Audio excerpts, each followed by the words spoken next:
오늘은 대성찬 하겠습니다. 집착 없음이 곧 해탈이요. 찾음이 있으면 다시 거물에 걸린다. 이 말 되게 중요한 말이에요, 보살님.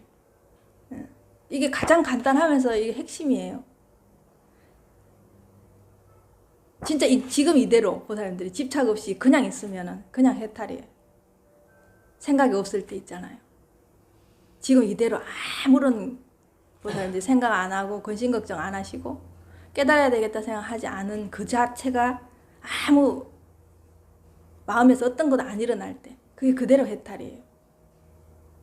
해탈이 여러분들이 뭘 건사하게 해서 해탈이 아니에요. 제가 이 말 하기 전에 여러분들이 편안했던 그 상태 있잖아요. 그거 자체가 그냥 해탈이에요. 제가 말하기 전에 보사람들이 어떤 생각을 했는지 모르겠는데 그 생각 없는 그 상태,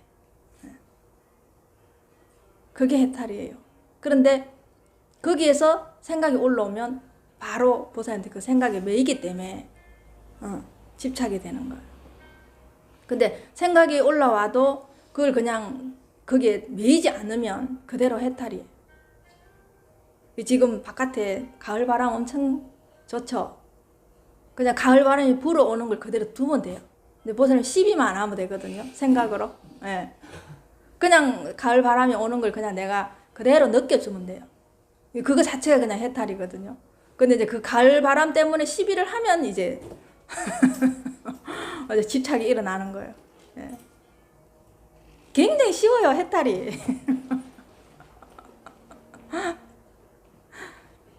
그러니까 보살님들이 아무것도 찾지 않고 그냥 편안하게 있을 때가 사실은 해탈이에요. 근데 거기에 그 마음에서 내가 뭔가를 찾으려고 하잖아요. 그게 이제 집착인 거예요. 그게 이제 매이는 거예요. 그게 봐요. 찾음이 있으면 다시 거물에 걸린다는 거예요. 거기에 찾음이 있기 때문에 여러분들이 그거 매여버리는 거라. 거물에 걸려버리는 거예요. 자비로운 마음은 일체에 평등하니 진실로 그렇다면 깨달음이 스스로 나타나리. 네. 똑같은 말이에요, 이거. 네. 꽃감 점 얘기한다고 얘기하듯이 똑같은 말이. 위에 말이나 밑에 말. 말만 다를 뿐이에요. 그죠? 지금 제 말 따라가지 않으면 제가 어디에서 말이 나오나요? 입에서 한없이 지금 거미줄처럼 나오죠? 근데 말 따라가지 않으면 어디서 근원은 이거밖에 없잖아요. 그죠? 근데 여기에서 여러분들이 말을 따라가면 다 걸리잖아요. 그물에도 걸리고 집착에도 걸리고 해탈에도 걸리잖아요. 근데 말이 나온 근원만 보면 아무 문제가 없잖아요. 예. 여기에서 계속 나오는 거예요. 근데 여러분들 입을 안 보고 그 말 따라가니까 다 걸려버리는 거예요. 그죠? 그 근원이 이거예요. 여러분 눈앞에. 이 눈앞에서 그냥 여러분들을 보고 있으면 아무 문제가 없는데 여기에서 이제 나오는 말소리에 다 따라가니까 집착이 생기고 그물에 걸리게 되는 거예요. 거미가 이쪽에서 저쪽에 있는 절로 건너가고 싶어요. 저쪽으로 이쪽에 있는데 이제 말하자면 여기가 강이에요. 강이 흐르는데 여기서 저쪽 강 쪽으로 건너가고 싶어요. 어떻게 건너갈까요, 거미가? 신기하죠? 저도 너무 신기했어요, 그거. 이쪽에서 바람이 불기를 기다리는 거예요. 바람이 불기를. 그런데 바람이 저쪽에서 막 불어오잖아요. 느낌이 있을 거 아니에요. 그러니까 깨어 있어야 되겠죠, 거미도. 그죠? 깨어 있으면서 바람이 불어오길 기다리고 있는 거예요. 우리 지금 삶하고 똑같은 거예요. 기다리고 있다가 바람이 불기 시작하잖아요. 그러면 입에서 거미줄을 막 내요. 그러면 바람이 그 거미줄을 저 강 건너까지 탁 나무에 걸쳐주게 하는 거예요. 그게 계속 뿜어내는 거. 거미는 여기서 뿜어내는 것밖에 안 해요. 근데 그 바람이 저쪽 나무 가지에 걸쳐주는 거예요. 그래서 그게 걸쳐주는 순간 바람이 멎잖아요. 그러면 자기 거미줄 타고 그까지 건너가는 거예요. 어떻게 할까요, 이 거미가? 그죠? 너무 신기하죠? 그래서 온 세계를 천지를 다 다니는 거예요, 거미는. 결국은 뭐요? 자기 거미줄이 다리가 되고, 그죠? 자기 거미줄이 자기 날개도 되고, 그죠? 그럼 원천질 가는 거예요.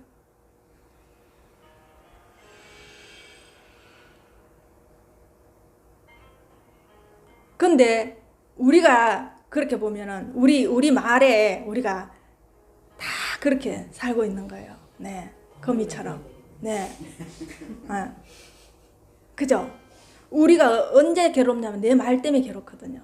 내가 말 잘못했는 거에 걸려서 괴롭고, 그 말 때문에 내가 고통스럽고, 말 때문에 다른 사람한테 핍박을 받고, 그렇죠.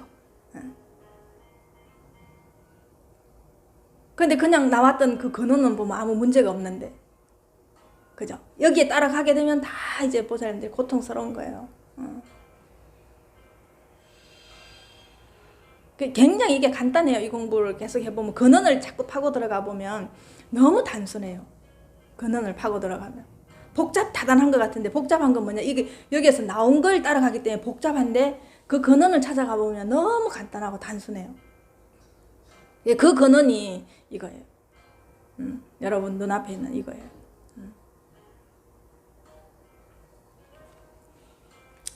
만약 너와 나라는 두 마음을 품으면 부처를 마주보고도 부처를 알아보지 못할 것이다. 여러분들이 너와 나라는 이거는 두 마음을 품으면, 여러분들이 분별을 품게 되면 부처가 앞에 나타나도 부처를 못 알아보는 거예요.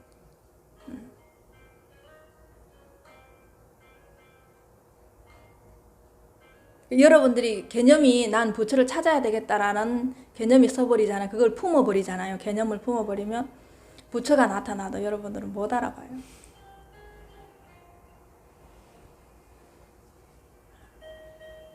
어떻게 하면 내가 이게 말에 자유롭고 말에 따라가지 않을까? 우리는 무소유를 할 때 보면은, 무소유는 그냥 비우는 거라고 생각하시잖아요. 그죠? 비우는 것도 맞아요. 비우는 것도 맞고 가득 채우는 것도 맞아요. 무소유를 만약에 가득 채워도 내가 거기에 마음이 없으면 무소유 맞죠. 그죠? 근데 이제 그게 아니고 없어야 무소유다. 가득 채워도 마음이 거기에 있지 않아도 초월해야 된다. 그러니까 없는 거에도 초월해야 되고 있는 거에도 초월해야지 무소유다, 이렇게 얘기하잖아요.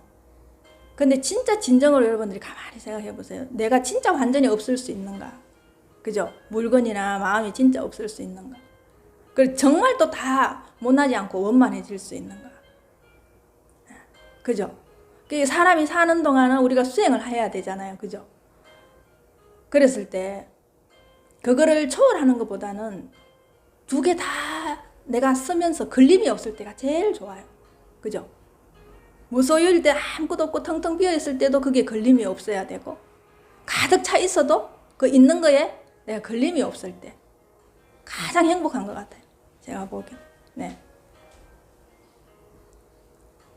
우리가 어떻게 다 비우겠어요. 그죠? 살아가면서. 근데 단지 거기에 다 가지고 있어도 걸리지 않으면 괜찮겠죠. 자유롭겠죠.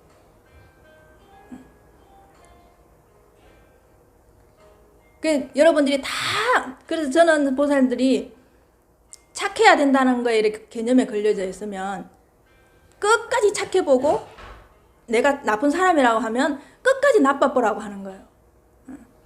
그래서 거기에서 나중에 내가 돌아서서 걸림이 없을 때,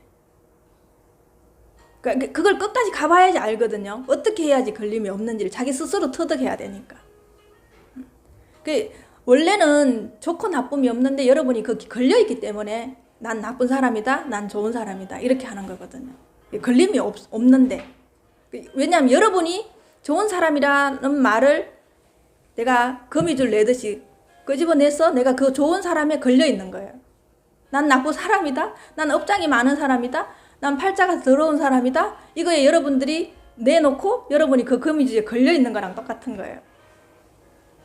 아무 문제가 없는데. 그 결국은 여러분들이 고통을 호소하는 거는 예, 들어보면 다 자기가 만드는 거예요. 자기가 고통을 호소하는 거예요. 누가 그렇게 얽어매지도 안 했어요. 누가 아픔을 주지도 않았어요. 자기 스스로가 그렇게 얽어매서 거미줄에 꽁꽁 쌓여 있어요.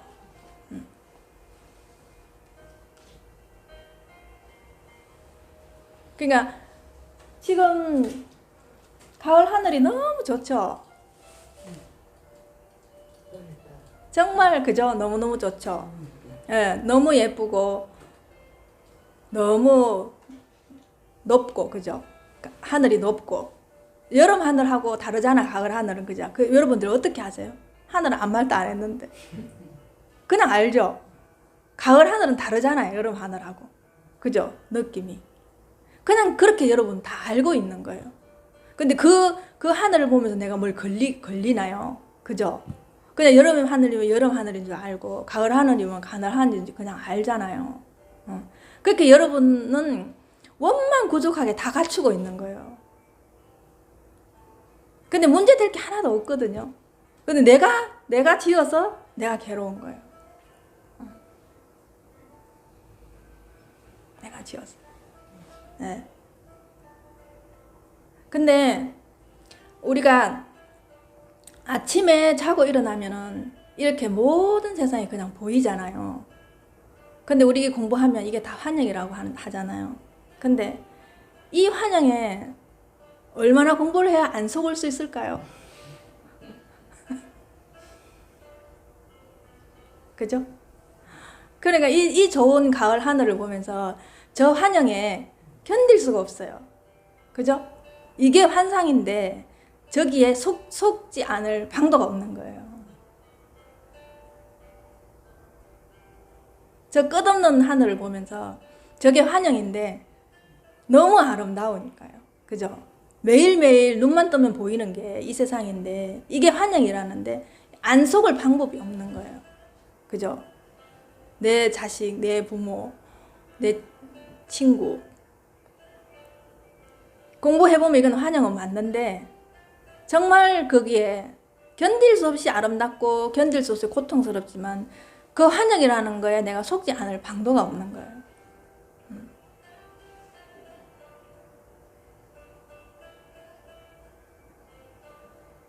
어떻게 이렇게 만들어 놨을까? 그죠? 이렇게 속게, 너무나 잘 속게, 이렇게 우리 이 도구를 만들어, 이렇게 기계를 이렇게 만들어 놨을까? 누가 이 공부 안 하면 이게 전부 다 물거품이고 환영인 줄 알겠냐고. 그죠?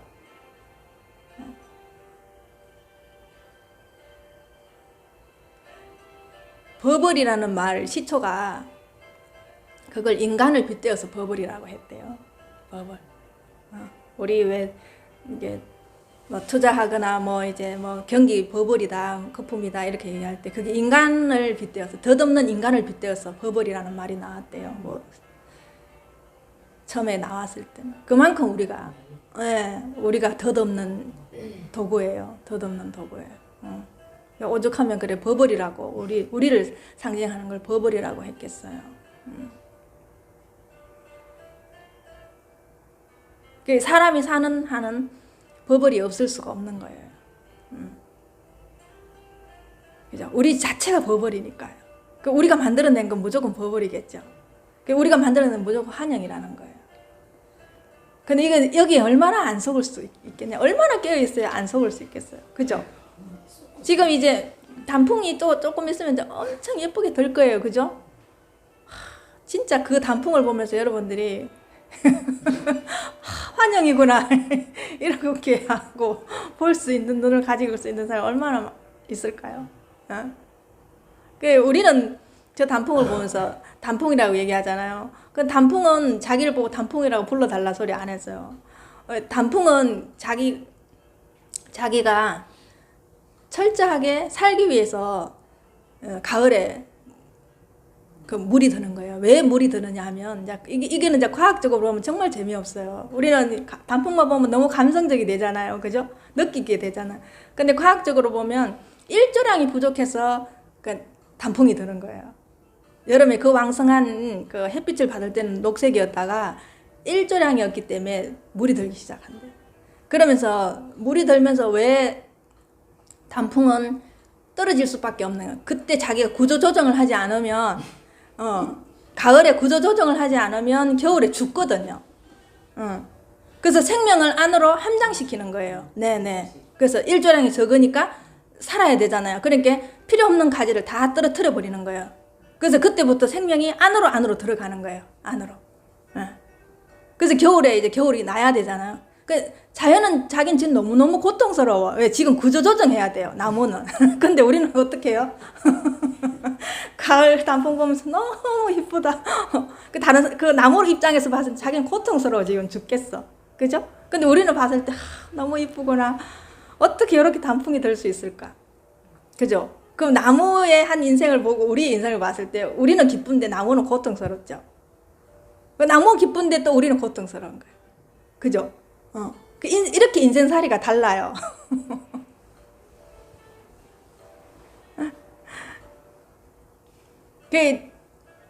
어제는 혼자서 이래 밥을 먹으면서 밥알이 이렇게 들어가는데 내가 이렇게 씹고 있으면서 이게 밥알을 씹기가 싫은 거예요.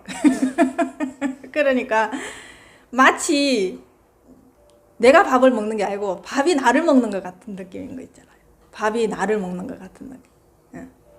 반찬이 나를 먹는 느낌 같은 거. 어떤데 왜 좀 음식 잘못 먹다가 속이 빡빡하게 왜 이렇게 좀 뭔지 모르게 더부룩할 때 있잖아요. 그럴 때는 꼭 그게 감자가 아래는 감자를 먹었는데 감자가 들어가서 이게 여기가 맛이 뻑뻑한 거예요. 그러니까 감자가 나를 먹고 있는 거야. 내가 감자를 먹은 게 아니라. 이제 불편한 거예요. 계속. 우리 봐요. 우리 자연도 있잖아요. 우리 더위 먹었다고 그러죠. 그죠? 여름이 나를 먹어버린 거예요. 그죠? 여름이 나를 먹어버린 거예요. 그죠? 가을에 우리 단풍 구경 갈 때 가을이 우리를 불러낸 거잖아. 내가 단풍 구경을 간 게 아니라. 그죠? 단풍은 오라 소리 안 했어. 봄에 우리 벚꽃 구경 가잖아요. 그죠? 봄이 우리를 불러낸 거예요. 내가 간 게 아니고. 다 거꾸로 됐죠, 오살님. 그죠? 자, 이것이 주인이고 내가 거기에서 객이라고 생각해요. 이게 인생이 정말로 재밌어요. 좀 관점을 이렇게 탁 바꿔보면 너무너무 재밌는 일이 일어나고 있어요. 이 관점을 바꿔가지고 대박난 사례가 되게 많거든요. 여러분들도 자기가 지금 살고 있는 거에서 관점을 이렇게 탁 한번 바꿔.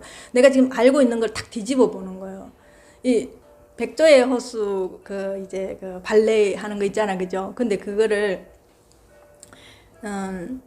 어떤 사람이 좀 생각을 한 거예요. 이 백조의 호수는 꼭 여자 발레리나만 있으라는 법이 있나 이렇게 생각한 거야. 그래서 이 사람이 백조의 호수 여자가 이제 여자는 발레를 할 때 발레리나라고 하고 남자는 발레리노라고 하는 거예요. 그래서 한 번도 백조가 여자인 것을 아무도 의심하지. 당연히 백조는 여자여야 된다고 생각했겠죠. 사람들 관념에. 근데 이 사람이 매슈 본이라는 사람인데 이 사람은 꼭 백조가 여자일 필요가 있나 이래갖고 남자로 바꿔버릴 거예요. 백조로. 근데 거기에서 사람들이 얼마나 멘붕이 왔겠어요. 그죠? 그 발레를 보러 갔는데 당연히 여자라고 해야 되는데 왜 된장찌개 먹으러 갔는데 된장찌개가 나와야 되는데 김치찌개가 나오면 멘붕 되잖아요. 그죠? 그거하고 똑같은 거예요. 그런데 이 사람이 그렇게 남자 발레리노로 바꾸면서 완전히 이게 파격적으로 바뀌어버린 거예요. 그 전에 130년을 여자 발레리나만 있었대요. 백조의 호수에. 그래서 당연히 사람들은 백조의 호수는 여자라고 생각하고 가는 거예요. 그 130년 동안 그게 깨지지 않았기 때문에 사람 머리에는 당연히 백조의 호수 주인공은 여자다라고 생각하는데 이 사람이 그걸 깨워. 그러면서 그 전에는 남녀 간의 사랑을 발레에 넣었는데 이 사람은 남자가 바뀌면서 자기 정체성을 찾아가는 거, 자기 주체성을 찾아가는 걸로 완전히 그 안에 내용을 질을 바꿔버린 거예요. 그래서 전 세계에서 가장 최고로 오래도록 지금 롱런하고 있는 게 이게 백조의 호수래. 근데 한번 봐요. 그 에리에리하고 너무 가냘픈 여자가 하던가 하고 남자들이 근육질 남자들이 촥 나와가지고 했을 때 그 한번 생각해보세요. 얼마나 웅장하고 힘이 넘치고 강인하고 그래서 모르는 또 감동이 일어나는 게 시작하는 거예요. 그죠? 여자들은 섬세하고 또 부드럽고 아주 감성적인 거를 터치를 했다면 남성이 발레리노가 그렇게 나와갖고 백조의 호수를 했을 때 완전히 다르겠죠. 그죠? 그러니까 그 사람들의 그 개념을 다 깨버린 거예요. 일순간에 수백 년 이게 여기 있던 관념을 그 사람이 그 백조의 호수 하나로 관념을 싹 다 깨버린 거예요. 지금 이런 식으로 세상은 바뀌어가고 있는 거예요. 관념 깨는 걸로. 그래서 디샹이라는 사람은 그 우리 그 소변기 있죠. 남자 소변기 그걸 갖다 놓고 예술품이라고 한 사람이라 처음에는 욕도 얻어먹고 난리가 났는데 그게 이제 예술품으로 왔을 때는 그 사람의 이름을 제목을 어떻게 붙였냐면 그 샘이라고 붙였어요. 샘. 그 소변기를 이름을 샘으로 그거 기억 안 나요? 우리와 옛날에 알고 있던 우리 보살님이 처음에 박정희 대통령 시절에 그쪽에 가가지고 초청대가 가가지고 그런 변기가 있어가지고 세상에 여기 이런 사람들은 여기 있는 사람들은 여기에 물을 먹구나 해가지고 변기에 물을 마셨다는 거야. 한 번도 본 적이 없는 우리 완전히 이제 그 수세식 변소에 나오기 전에 촌에 있는 그 변소에만 살던 사람이 진짜 그쪽에 초대를 받아가가지고 그 변기가 있더라는 거야. 근데 그게 변기라는 걸 상상을 못한 거야. 그래서 여기 있는 사람들 여기다 물을 받아 먹고 해서 그 물을 이렇게 먹었다잖아. 떠서 그거하고 똑같은 거야. 그죠? 이 사람은 그 개념을 깨주기 시작한 거야. 근데 거기 있을 때는 그게 너무나 소변기로 했을 때 우리가 생각하는 그죠? 더럽고 지저분한 건데 그게 작품으로 나오기 시작. 그렇게 모든 사람들의 이 개념을 이제 깨기 시작하는 거야. 이렇게 개념 깨는 걸로 이제 선전이나 광고가 지금 들어가기 벌써 꽤 오래됐죠. 그런 개념. 이게 이상하게 생기는 우리 광고 보면 이해가 잘 안 되는 거 있잖아요. 그게 여러분들이 생각하게끔 하는 거예요. 그게 사유하게끔 하는 거예요. 그렇게 지금 바뀌어가고 있는 거예요. 그리고 이제 보살님들이 고정관념에 갇혀 있으면 이제 광고도 이제 이해가 안 되는 시대가 와버렸어요. 네, 광고도. 네. 그 여러분들이 갖고 있는 사고의 틀을 깨버리는 거예요. 틀을. 그 여러분들 지금 공부하는 이 공부도 여러분이 갖고 있는 기존의 틀을 안 깨면은 공부하기가 힘들어요. 그 내가 지금 갖고 있는 그게 맞다라고 하는 그걸 전부 다 틀렸다고 하고 뒤집어 보라는 거예요. 거꾸로 뒤집어 보라는. 그 우리는 지금 우리가 지금 살고 있는 이 모든 현상이 진실이라고 알고 있었잖아요. 근데 여기에서는 환영이라고 하고 있는 거예요. 이게 얼마나 내 피부에 와닿을 수가 있느냐. 이게 환영으로 진짜 내가 느껴지는 이게 다 관념이 깨지는 거잖아요. 그러니까 우리 지금 공부하는 이런 거를 그냥 지식으로 공부했던 사람 이거 이해가 안 되는 거예요. 이해할 수가 없는 거지. 왜냐하면 체험을 해야 되는 거니까. 네. 이 릴케라는 사람이 있는데 이 사람이 시인이에요. 이 사람은 시인인데 한번 들어보세요. 이 사람 시가 얼마나 예쁘고 아름다운지. 나는 바람과 같은 소리를 가지기를 원한다. 여러분들 말하는 이 말이 바람이면 어떨까요?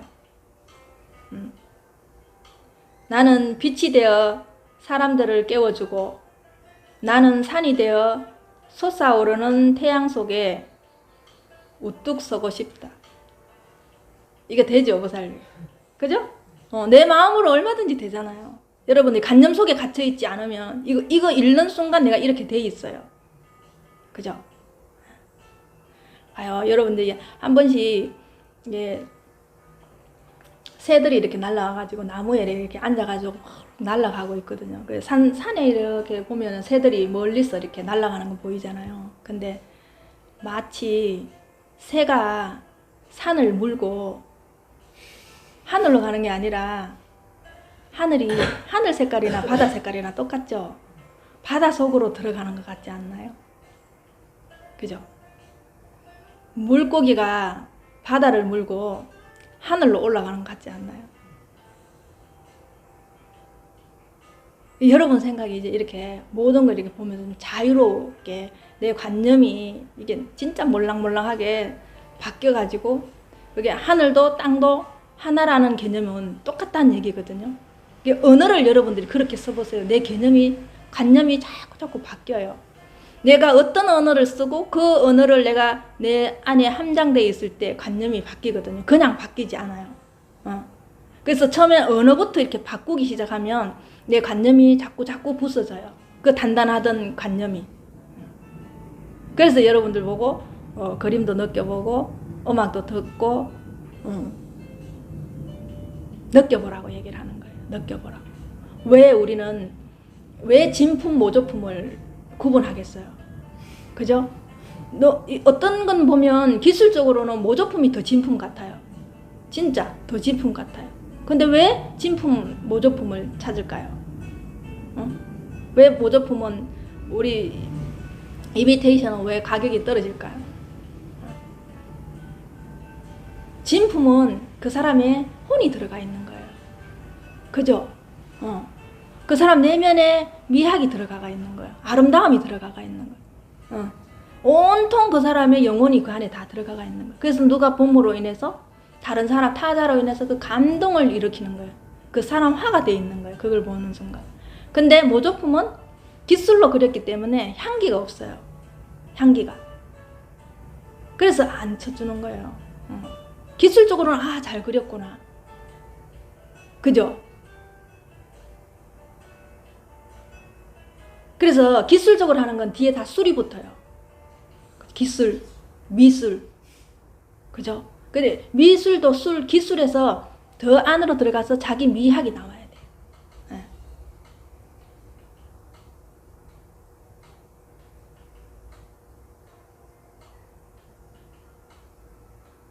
그리고 우리 꽃도 모조품은 별로잖아요. 그죠? 생화 좋아하잖아요. 왜 좋아하게 생화? 그죠? 다르잖아요. 향기가 다르잖아요. 우리한테 주는 감흥이 다르잖아요. 여러분들이 관념을 가지고 살면은 여러분이 모조품이에요. 진짜 여러분 안에 진품이 나와야 되는데 여러분이 평생을 모조품으로 사는 거예요. 왜? 남의 말로 살고 있잖아요. 그러니까 타자의 언어로 내가 이 무의식이 구조화되어 있다고 얘기했잖아. 그죠? 그렇게.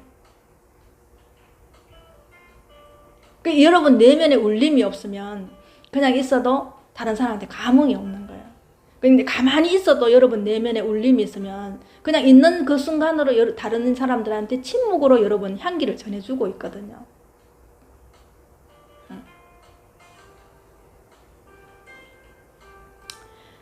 자요. 이게 되게, 이 말이 전 참 좋아요. 삶이란 사랑이 사는 것이다. 그죠? 맞죠? 사랑이 사는 거죠. 왜? 이거 온통 이건 사랑이잖아요. 그죠? 우리는 내가 산다, 사람이 산다 하잖아요. 그렇지 않아요. 온통 이것이 살아요. 이것이 내 안에 들어와서 향기를 내고 이렇게 말하고 있고 이렇게 느끼게 하고 있는 거예요. 그래서 진짜 근본적으로는 이게 산다고 얘기하잖아요. 이게 사랑이 사는 거. 삶이란 사랑이 사는 거죠. 자비가 사는 거. 자비. 그리고 삶이란 나눠주는 것이다. 함께 하는 것. 나눠주는 것. 같이 사는 것이다. 그렇죠. 자, 여기서 또 부는 부자 말이에요. 부는 여유요. 포습이다. 두루두루 다 섭렵한다. 예. 그리고 사랑이다. 부를 이 사람은 이렇게 정의를 했어요.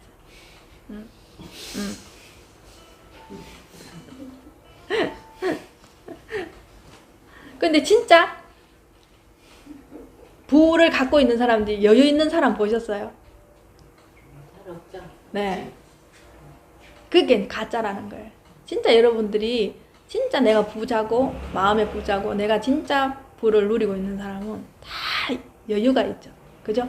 두루두루 포습하고, 그게 두루두루 이 포습한다는 대수용이잖아요. 다 포습한다. 예. 마음으로 다 섭심한다. 섭심 내조. 마음으로 전부 다 섭했어. 다 두루두루 해서 내조, 내 안을 비춘다. 예. 이 공부도 섭심 내조로 해야 되는 거예요. 내 안을 비춰야 돼. 그죠? 그래서 이 안에서 사랑이 터져나와야 돼. 그러면 부나 삶이랑 똑같은 거죠. 이게 말을 다르게 했을 뿐이지. 그 진짜 부자는 이제 이렇게 돼야 된다. 그 부의 롤 모델이 나왔죠. 이렇게 살아야 돼. 그럼 진짜 제대로 된 부는 그 삶 그 자체고, 사랑 그 자체고, 자비 그 자체라는 거예요.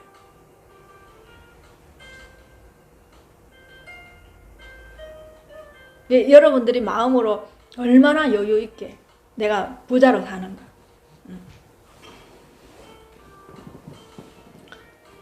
자, 이 사람 죽음은 또 어떻게 얘기하는지 한번 봐요. 죽음은 무르익은 죽음이어야 한다. 공포도 없고 슬픔도 없는 죽음, 무르익은 죽음. 과일이 무르익어 가지고 그냥 저절로 제풀에 톡 떨어지는 그 죽음, 그걸 말하는 거예요. 제풀에 떨어져서. 진리를 깨달은 사람은 벌써 죽어서 살고 있다. 맞죠? 예. 이 시인이 이익을 알지 않으면 어떻게 이 말이 나올 수 있을까요? 그죠? 죽어서 살고 있다, 지금. 벌써 진리를 깨달은 사람은 관념이 없기 때문에, 예. 이미테이션 안 산다는 거예요. 가짜 아니라는 거예요. 다 빠졌다는 거예요. 그냥 사장 그 자체로, 이미 그 자체로 살고 있다는 거예요. 죽음 그 자체로 살고 있고, 삶 그 자체로 살고, 사랑 그 자체로 살고 있다. 죽어서 사는 사람에게는 매일매일이 죽음이며, 그죠? 예. 구태여 자리를 펴고 죽을 이유도 없다. 맞죠? 구태여 자리를 펴고 죽으려고 할 이유도 없죠? 난 죽어야 되겠다는 말도 안 하겠죠? 난 자살해야 되겠다는 말도 안 하겠죠? 뭐 계속 죽고 있는데. 죽음은 이런 죽음이라야 한다. 그죠? 그렇게 죽음이 곧 삶이라는 거예요. 이렇게 붙어 있어요. 그죠? 이게 삶이면 이게 죽음인 거예요. 이렇게 붙어 있어요. 이렇게. 그렇게 삶 따로 죽음 따로가 아니라 지금 죽음이라는 것 자체가 삶이고 삶 자체가 죽음인 거예요. 이렇게 같이 붙어 있는 거예요. 같이. 네네. 죽는 것이 비참이 아니라 죽지 못하는 것이 비참이다. 그죠? 지금 여러분들이 죽지 못하는 게 비참한 거야. 고정관념에서 벗어나지 못하는 게 비참한 거예요. 그래서 자꾸만 살아있는 사람을 옛날에 조사 스님들, 옛날에 어르신들이 죽은 사람이라고 하죠. 저 송장 간다고 얘기하는 게 그게 그거예요. 여러분 관념으로 산다는 거예요. 향기 없는 나무로 산다는 거예요. 꽃으로 산다는 거예요. 다 자기한테는 향기가 나는 내 내면에 사랑이 있거든요. 근데 그걸 제대로 발현해서 향기를 뿜고 가는 사람이 없는 거예요. 부처님 삶은 평생을 이 불성과의 관계를 보여주는 살아있는 전범이었어. 살아있는 전범.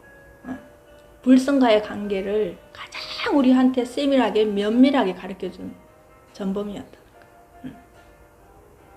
진짜 우리가 제대로 된 부처가 되려면 우리가 그대로 우리 부처를 실현해내야 돼요. 네. 그랬을 때 또 우리 후세의 사람이 우리가 살아있는 전범인 걸 또 보면서 그 사람들이 또 이 공부를 계속 이어져 나가는 거예요. 그래서 여러분들이 지금 이 공부하는 거는 막중한 사실은 엄청난 일을 하고 있는 거예요. 전 인류에게 엄청난 일을 하고 있는 거예요.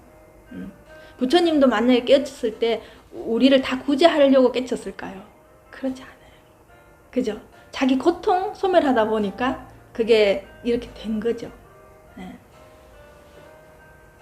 여러분들 다 힘들어서 절에 오셨잖아요. 진짜 깨치려고 오지 않았잖아요. 공부를 하다 보니까 아 이런 게 있구나 하다 보니까 깨쳐야 되겠다는 생각을 하게 되고 아 사람으로 살아서 할 수 있는 일밖에 없구나라고 하기 때문에 이 공부를 하게 된 거죠.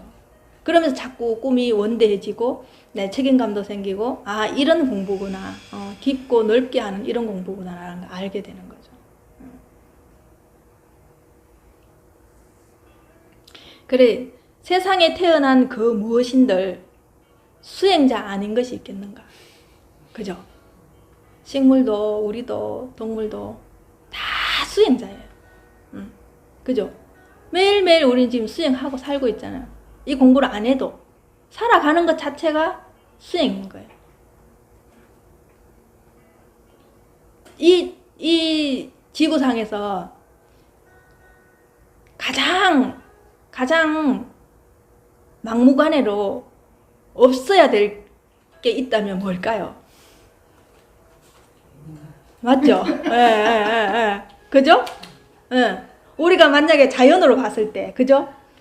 동물, 식물, 사람으로 봤을 때 가장 동물이나 식물 입장에서 봤을 때 가장 없어져야 될 제일 1호가 뭐 사람이겠죠. 네.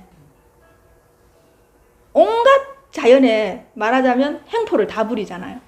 그죠? 그러니까 지금 환경이 지구촌의 환경이 어떤데 저떤데 그거 누가 만들었어요? 전부 사람이 만들어 놓고 지금 사람이 환경 오염 때문에 살겠네 죽겠네 못 살겠네 이렇게 얘기하잖아요. 그죠? 근데 여러분들 환경을 아무리 개선한다고 해서 바뀔까요?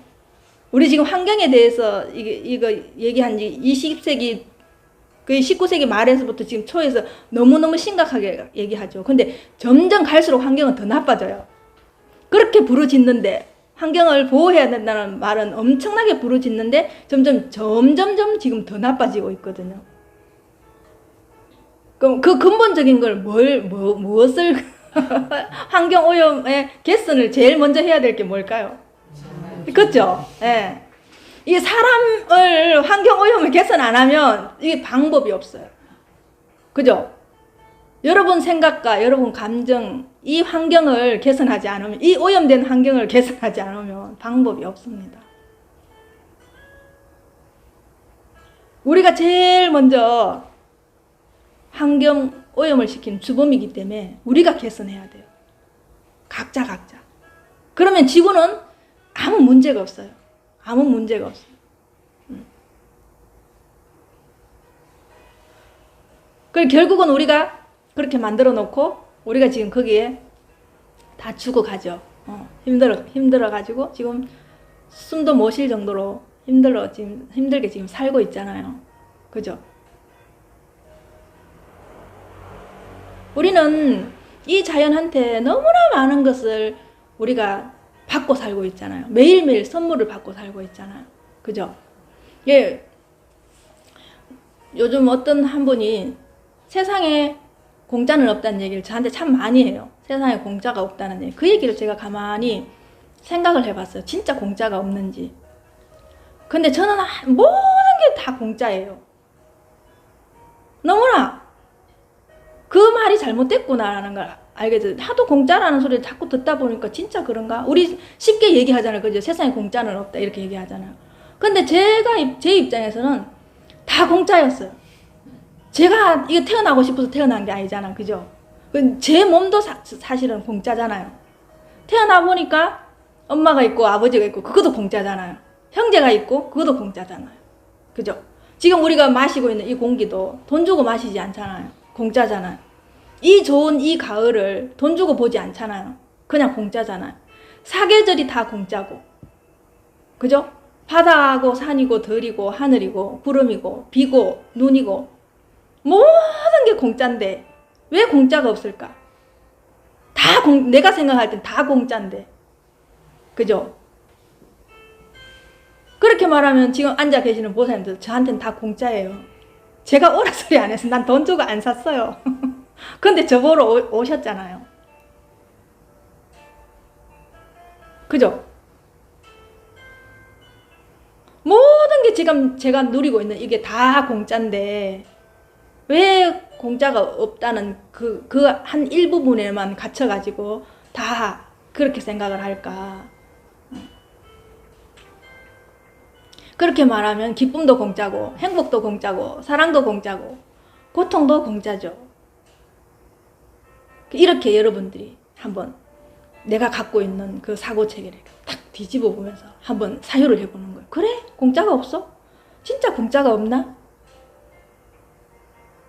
그래, 이렇게 걸어가면서 내가 느끼면서 이거 걷고 있는 거 이것도 사실은 공짜잖아. 그죠? 난 자동차가 없어요. 근데 길거리에 여기 지금 도로만 나가면 자동차를 엄청나게 구경해요. 하고 싶지 않아도 구경해. 그게 다 공짜지. 어째서 공짜가 없을까? 그게 공짜 아닌 걸 다 찾아보고 있는 거예요, 요즘. 그래서 구석구석이 찾아보고 있는 공짜 아닌 걸. 그렇게 말하면 보살 여러분들이 지금 가치 없는 게 어디 있겠어요? 다 가치가 있죠. 그죠? 이 세상에 가치 없는 건 하나도 없어. 다 가치가 있는 거예요. 그래서 여러분들이 여기 지금 이 자리에 있는 것도 엄청난 가치를 가지고 있는 거예요. 예. 저 날아가는 나뭇잎 하나도 다 가치가 있는 거예요. 여러분들이 다 소중한 사람이고 가치 있는 사람이라는 거예요. 그래서 여러분 자신을 함부로 대하지 마시고 항상 내가 내 스스로 소중하게 생각하고 나를 존중하고 이 공부를 하시고 이렇게 개념 하나씩 바꾸면 돼요. 여러분들도 어느 날 여러분들이 저 하늘을 타고 날아가고 있어요. 내가 여기 있어도 물고기처럼 바다 속을 헤엄치고 있어요. 그렇게 자유롭게 살 수 있어요. 내 마음은 경계가 없기 때문에. 그렇게 돼요. 공부를 하다 보면. 저도 처음에 공부할 때는 이런 날이 있을 줄 몰랐어요.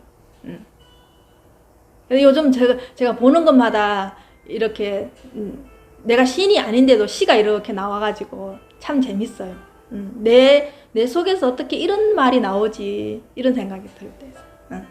그러니까 저 하늘이 더 아름답게 보이고 더 높게 보이고 모든 게 아름다워요. 그리고 환영이라고 생각하면 보살님들이 얼마나 귀한지 몰라요.